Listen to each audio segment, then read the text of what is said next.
안녕하세요. 서울 북부교회에서 주 예수님의 이름으로 제공하는 은혜와 진리의 성경 강해 시간입니다. 이번 시간에 예수님께서는 성도가 선을 행하는 이유와 힘이 하나님께 받은 긍휼 때문이라고 말씀하십니다. 시청하시는 동안 하나님께서 우리에게 베푸신 긍휼을 깨닫고 항상 이 긍휼을 행하는 복이 있으시기를 기원합니다.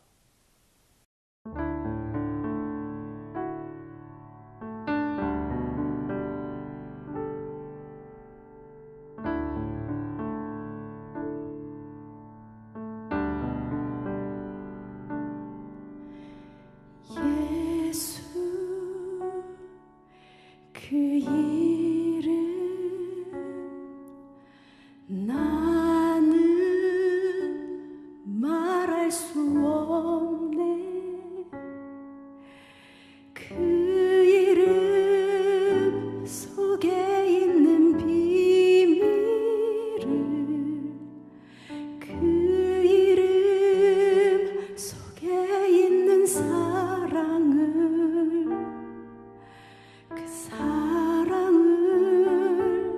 말할 수 없어서 그 풍부함 표현 못해서 비밀이 되었네. 그 이름 비밀이 되었네.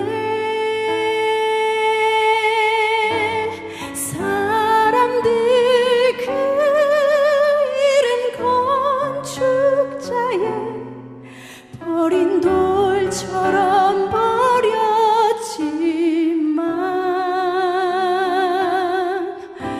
내 마음에 새겨진 이름은 아름다운 보석. 내게 있는 귀한 비밀이라 내 마음에 숨겨진 기쁨. 예수, 오, 그 이름 나는 말할 수 없네. 안녕하세요. 오늘도 요한복음 6장 오병이어를 중심으로 교훈을 받아보고자 합니다. 지난 시간에 예수님 앞에 칭찬받는 부분에 대해서 말씀을 드렸는데 우리 자신 잘 모르잖아요. 우리 육체에 문제가 있어도 모를 수가 있습니다. 우리 의사를 찾아가서 칭찬을 받아보면 그때 우리 문제가 알게 되는 것처럼 예수님에 나아가야 내가 어떠한 사람인지, 괜찮은 사람인지, 문제가 있는 사람인지, 잘 가고 있는지, 잘못 가고 있는지 그걸 알 수가 있는 것이기 때문에 예수님 앞에 칭찬을 오늘도 받아보도록 하겠습니다. 그래서 예수님을 보면서 내가 어떤 사람인가, 내가 지금 옳은지 그른지, 바르게 생각하고 있는지 잘못 생각하고 있는지, 바르게 가고 있는지 잘못 가고 있는지 하는 걸 진단할 수가 있습니다. 우리가 지난 시간에 마태복음 14장 14절에서 예수님의 큰 미를 보시고 불쌍히 여기셨다. 또 9장에서 큰 미를 보시고 불쌍히 여기시니 이는 저희가 목자 없는 양과 같이 고생하며 유리함이라. 이 말씀 받습니다. 목자 없는 양. 여러분과 저를 목자 없는 양으로 보신 거예요. 그게 칭찬입니다. 우리가 우리 자신을 볼 때는 그게 뭔 문제야? 이렇게 생각할지 모르는데 예수님은 위험하게, 불쌍하게 보신 거예요. 예수님 모르고 사는 사람이 목자 없는 양이죠. 지난 시간에 양에 대해서 말씀드렸는데 양은 두 가지 특징이 있는데 하나는 방음 감각이었습니다.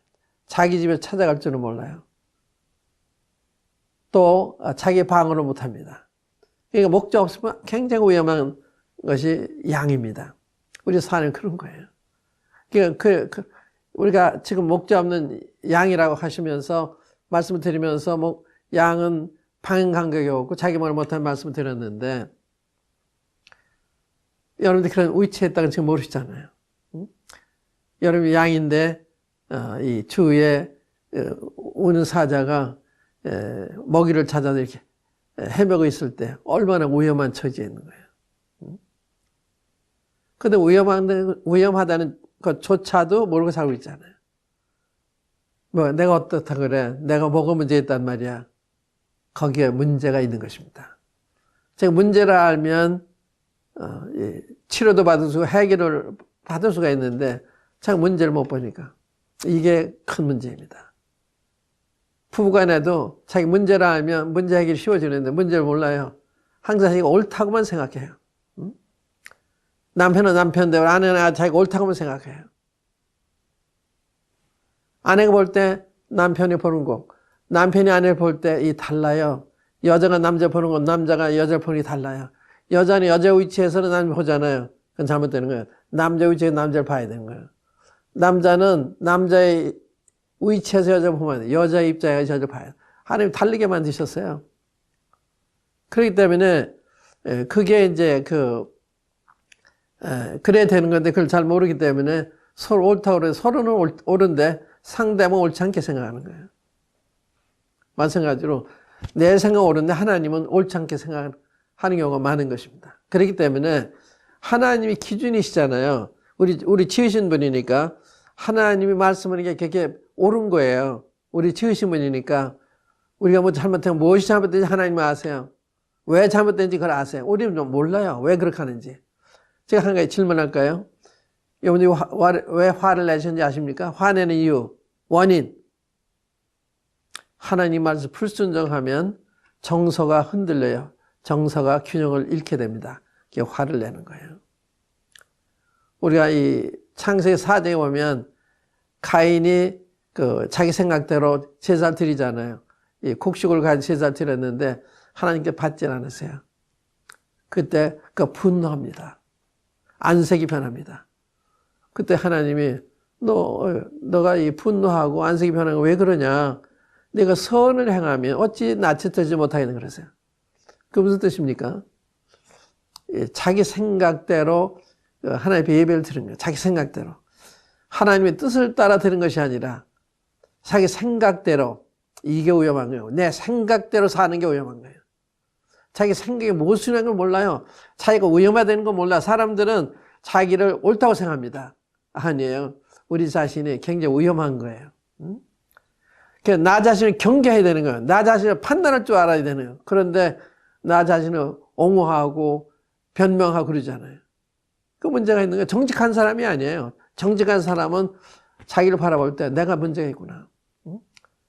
지난 시간에도 말씀드렸습니다만 예수님께서 왜 내 눈에 있는 대들보는 보지 못하고 형제의 눈에 있는 티를 보느냐. 먼저 대들보 빼내고 그 다음에 형제의 눈에 있는 티를 빼라. 자기 눈에 대들보가 있는데 형제의 눈에 티를 보고 있는 거예요. 그 무슨 뜻입니까? 자기 반성을 안 하고 살고 있는 거예요. 자기 안 돌아보는, 그러니까 자기 문제가 더 큰데 문제가 작은 사람 가지고 문제가 있다 그러는 거예요. 자기 반성 안 하는. 그러니까 남을 판단하는 사람은 잘못된 사람이에요. 잘못된 사람. 건설적으로 치료하기 위해서 하는 건 다르죠. 드러난 일을 옳고 그른 건 판단해야 되죠. 그러나 내면에 대해서 우리가 모르는 것을 우리가 판단해서는 안 되네요. 그걸 하지 말라는 거예요. 그런데 지금 우리가 우리 자신을 모르고 있다고 하는 걸 지금 말씀드리고 있는데 우리 자신을 모르고 있다. 거기에 문제가 있다. 왜 모르냐? 하나님이 떠났기 때문에 모른다. 왜 사람이 분노하느냐? 하나님 앞에 불순종했기 때문에 정서가 깨져서 화를 내게 되는 거다. 그게 중요한 말씀입니다. 사실 원인을 거기 찾질 않아요.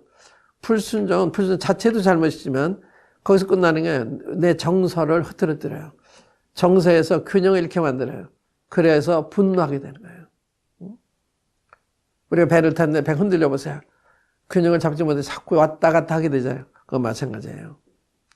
그 때문에 하나님께 돌아와야만 우리 정서가 안정이 됩니다. 평안이 오게 되는 거예요. 그래서 흔들리는 거예요. 그렇게. 그래서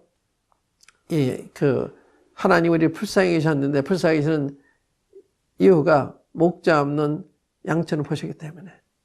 그러니까 얼마나 기진해 있고 얼마나 불안해 있고 얼마나 두려워하고 있고 이걸 주님 보신 거예요. 또 그런 상태 안 있는 사람 보시고도 주님은 불쌍했을 거예요. 자기 문제를 모르니까. 위험한 처지에 위험 모르니까. 여러 가지 각도에서 불쌍한 거예요. 예수님 목자로 모시 아는 사람은 위험한 사람입니다. 여러분들이 인정하든 인정하지 않든 위험한 사람이에요. 그러나 여러분이 결혼해 보세요. 문제가 많이 생겨요. 그러니까 예수님 믿는다고 하는 것은 자기가 죄인이라는 걸 깨닫고 회개하고서 예수님 믿게 되는 거거든요. 그러니까 자기 약점을 알고 하기 때문에 남의 약점을 이해할 줄도 알고 참아줄 줄도 알고 기다려줄 줄도 알고. 근데 그걸 모르는 사람은 항상 판단만 하죠. 판단만 해요. 자기의 문제를 못 보고. 그런 사람이 굉장히 위험한 사람이죠. 그런데 이제 오늘은 이 민맥이는 마음, 우리한테 이 민맥이는 마음, 불쌍히는 마음이 얼마나 있나, 그걸 좀 진찰을 받아보고자 하는 거예요. 그러니까 불쌍히는 마음이 없으면 잘못되어 있다 이 말이죠. 불쌍히는 마음, 이것이 인간의 마음입니다. 인간은 본능적으로 어려운 사람 보면 불쌍한 마음이 생기는 거죠. 근데 우리 살다 보면 마음이 강팍해져서 그런 거 봐도 불쌍한 마음이 안 생기는 거예요. 그냥 보통 일 지나가는 거예요.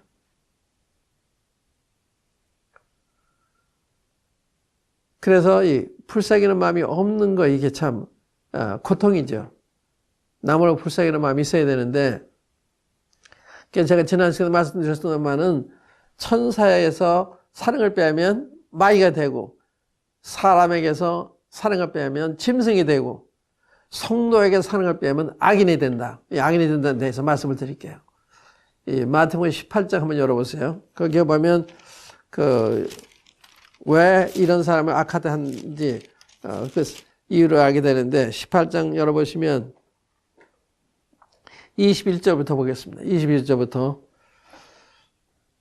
마태복음 18장 21절부터 그때 베드로가 나와 이르되 주여 형제가 내게 죄를 범하면 몇 번이나 용서해 주리이까 7번까지 하오리이까.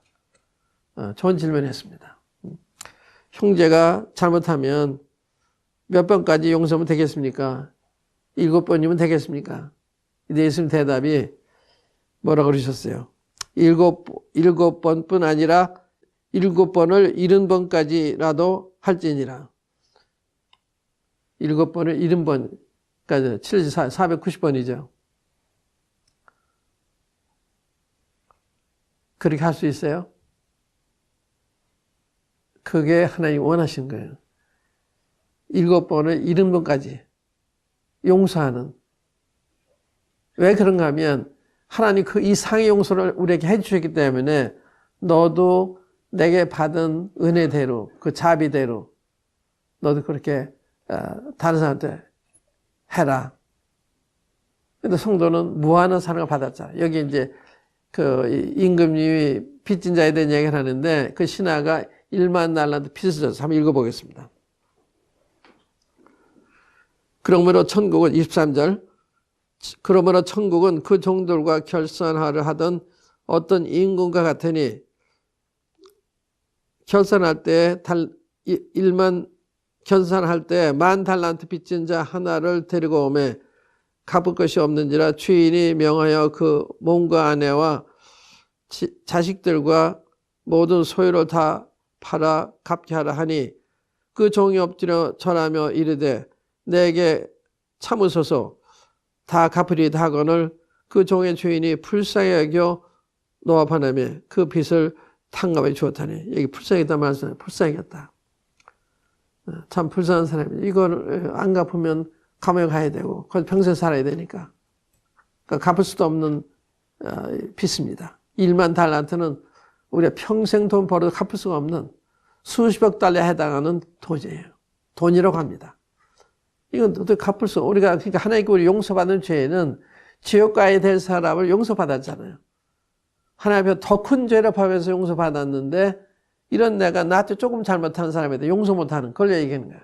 여기 이제 비유를 어떻게 하셨는가 하면, 28절 보세요. 그 종이 나가서 자기에게 100데나리온 빚진 동료 한 사람을 만나 붙들어 목을 잡고 이르되 빚을 갚으라 하매 그 동료가 엎드려 간과하여 이르되 나에게 참아 주소서 갚으리이다 하되 허락하지 아니하고 이에 가서 그가 빚을 갚도록 옥에 가두거늘 그 동료들이 그것을 보고 몹시 딱하게 여겨 주인에게 가서 그 일을 다 알리니 이에 주인이 그를 불러다가 말하되 악한 종아 네가 빌기에 내가 네 빚을 전부 탕감해 주었거늘 내가 너를 불쌍히 여긴 것 같이 너도 네 동료를 불쌍히 여김이 마땅하지 아니하냐하고 주인이 노하여 그 빚을 다 갚도록 그를 옥졸들에게 넘기니라. 너희가 각각 마음으로부터 형제를 용서하지 아니하면 나의 하늘 아버지께서도 너희에게 이와 같이 하시리라. 100데나리온은 100일치 보수입니다. 이 당시에 한 데나리온 하루 품삯이에요. 100일치 그 보수면은 3개월 10일 되는 거죠. 3개월 10일. 약 3개월 보수인데 오늘날 우리가 우리 한국에 하루 일당이 얼마인지 모르겠습니다만 한 10만 원 잡으면 10만 원이면 30일이면 얼마예요? 300만 원이죠. 그러니까 3, 3은 9, 한 900만 원에 지나지 않는 거예요. 그런데 그 안 갚는다고 때려서 옥에 가뒀다. 경호를 받은 경호는 잘못된 게 아니에요. 그런데 자기가 받은 그 자비, 사랑에 비할 때 이거 아무것도 아닌 걸 용서 못하니까 이걸 악하다는 거예요. 기독교인의 윤리는 경우에 있는 것이 아닙니다. 경우에 있는 게 아니에요. 하나님이 받은 은혜대로 하지 않으면 악하게 보신 거예요. 우리가 무한한 지옥 가야 될 죄를 용서받은 우리이기 때문에 용서하지 못할 죄인이 없는 것입니다. 그래서 성도에게 사랑을 빼면, 자비를 빼면 악한 종이 돼요. 악한 종. 악인이 되는 거예요. 이걸 많은 성도들이 몰라요. 그래서 여전히 경우를 따지죠. 내가 옳으니 내가 옳으니. 그 그리스도인의 대화가 아닙니다.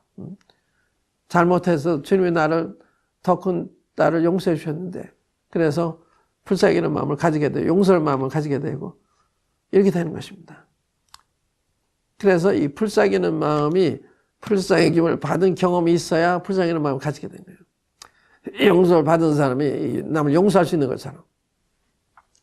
그래서 성도에게서 사랑을 빼면 악인이 되는 거예요.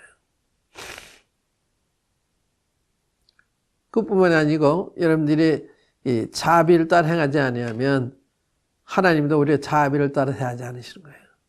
우리 행한 대로 갚으시는 거예요. 긍휼을 베풀지 않으면 긍휼 없는 심판을 받는다. 야고보서에 그랬습니다. 남에게 긍휼을 베푸는 건 사실은 자기를 위해서 하는 거예요. 남을 용서하는 건 다 자기 위해서 하는 거예요. 왜냐하면 하나님 거기에 대해서 응분의 조처를 취하시니까. 그래서 남을 용서하고 남의 빚을 탕감해주고 이거 우리가 그런 은혜 입었기 때문에 하는 것입니다. 또 해야 되는 것입니다. 그래서 기독교인의 윤리는 경호가 아니고 사랑이다, 자비다, 긍휼이다. 마태복음 그 5장에 산상교훈인데 팔복이 나오잖아요. 거기에 긍휼에 대한 거 나옵니다. 긍휼. 7절 말씀이죠.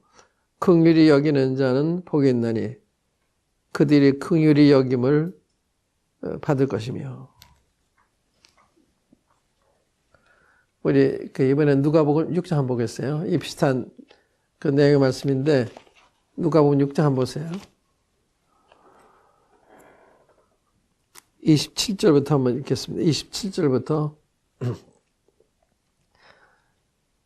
그러나 너희 듣는 자에게 내가 이르노니 너희 원수를 사랑하며 너희를 미워하는 자를 선대하며 너희를 저주하는 자를 위하여 축복하며 너희를 모욕하는 자를 위하여 기도하라. 너희 입뺨을 치거든 치는 자에게 젖뺨도 돌려대며 네 겉옷을 빼앗는 자에게 속옷도 거절하지 말라.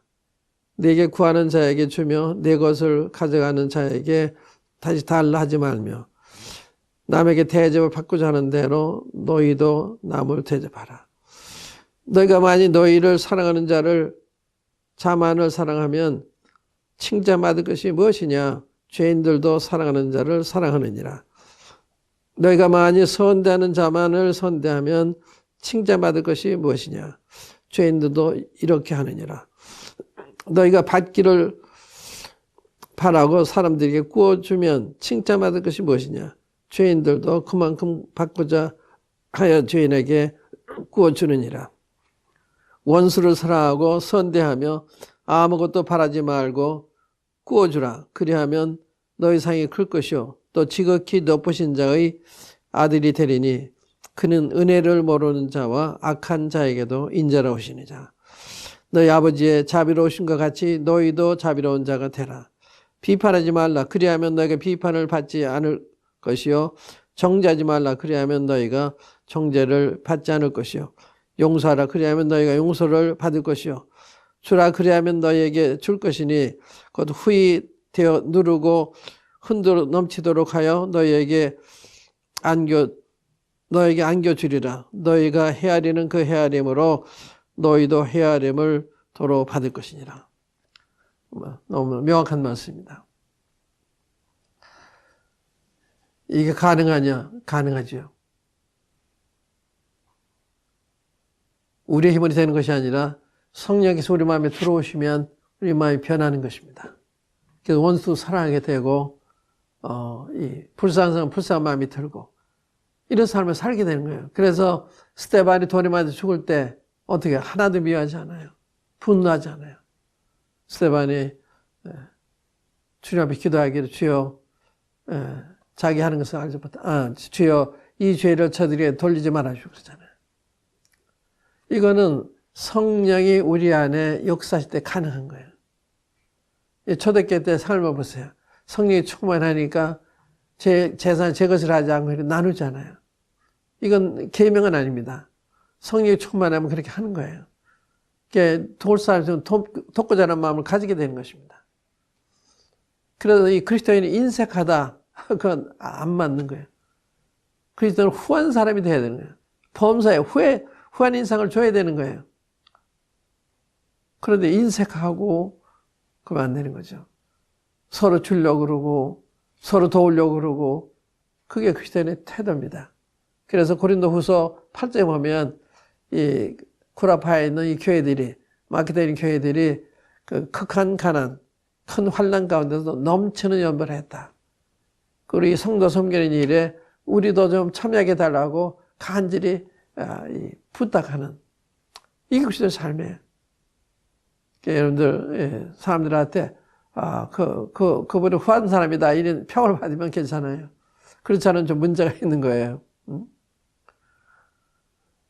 그래서 후한 사람, 주님 우리가 후하게 해주셨기 때문에 우리도 후하게 해주기를 원하게 되는 것입니다. 그래서 그리스도인은 이기주의자가 아니에요. 이타주의자입니다. 그런 게 간증이에요. 우리가 이웃 간에도 이제 그게 굉장히 중요한 거죠. 이웃 간에 문제 있을 때 경호 막론하고 내가 양보하는, 내가 미안하다고 그러는 이런 게 다 필요한 거죠.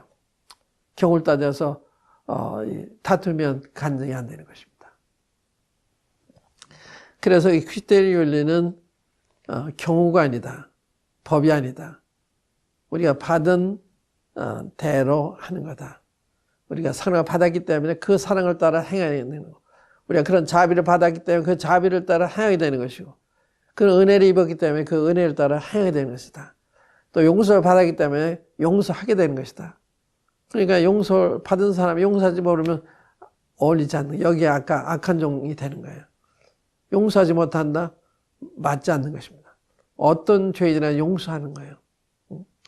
날 죽이려고 했던 사람이라 하더라도 아무것도 아닌 거예요. 그러니까 손양 목사님이 자기 아들을 죽인 그 빨갱이 두어를 자기의 아들을 양자를 삼지 않았어요. 그런 것이 누구에게나 가능한 거죠. 누구에게나. 성령 안에 있을 때 이러한 놀라운 사랑이 발휘가 되는 것입니다. 이런 것이 간증이 되는 거 아니겠어요? 오늘날 교회는 세상을 닮아가고 있기 때문에 세상인지 교회인지 알 수가 없어요. 세상과 교회는 판약이 다른 것입니다. 이런 점에서. 그래서 여러분들이 그러한 주님의 사랑을 깨닫고 사랑을 따라 행할 때, 이 자비를 따라갈 때, 또 불쌍히 여기는 마음을 가질 때 교회는 달라지고 사회도 그런 영향을 받게 됩니다. 그래서 성경은 너는 세상의 소금이다. 너는 세상의 빛이다. 이렇게 말씀하잖아요. 우리가 아니면 이 빛을 받을 길이 없어요. 하나님 없다면 알 길이 없습니다. 자비를 알 길이 없어요. 또 우리가 소금이 되지 않으면 맛을 알 수가 없어요. 소금이 들어간 맛이 있잖아요. 그러나 우리를 통해서 하나님에 대한 맛을 보게 되는 것입니다. 주님께서 큰 무리를 보시고 불쌍히 여기셨다. 나에게 이러한 마음이 얼마나 있나. 나도 불쌍히 여기는 마음을 가지고 있나. 특별히 잘못하는 사람들한테, 죄인들한테 난 비판하는 사람인지 불쌍히는 사람인지 이걸 우리가 진찰 받을 필요가 있습니다. 예수님은 죄인들 영상 함께 식사하셨어요. 감사합니다.